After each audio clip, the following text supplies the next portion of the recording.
ეკოლოგიური სამართლის ცენტრის წარმომადგენელი ნიკოლოზ მჟაონაძე თბილისის მერიის მიერ დაწყებული პარკების განაშენიანების პროცესს არამართებულს უწოდებს და მერიის გეგმას აპროტესტებს.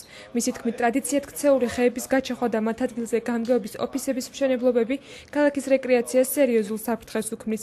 ეკოლოგიური სამართლის ცენტრში რკინიგზელთა სასახლეს და მცხოვრები მოსახლეობაც იმყოფებოდა, რომლებიც ახალი პარკის განაშენიანების შემდეგ გამხმარი ხეების აღდგენას ითხოვენ. მრავალ სკვერში და პარკებში ხდება ხეების მასიურად მოჭრა. ეს არის რკინიგზელთა კულტურის სასახლე, ეს არის ფიზიკის ინსტიტუტთან მოხდა გამგეობის მშენებლობა, განადგურდა სკვერები და იმ სკვერებშიც კი რომლით შენარჩუნდა ეს სტატუსი, დაპროექტა ისე რომ რაც შეიძლება მეტი ხე მოიჭრა და პროექტირების შედეგად კიდე გახმა. პარკების მწვანე საფარის გარეშე გამორიცხულია. რა თქმა უნდა, კარგია იმას, რომ ასუფთავებენ და აკეთებენ, მაგრამ ამას ხო უნდა გააზრება, მოფიქრება, ყველა წვრილმანს აქვს მნიშვნელობა.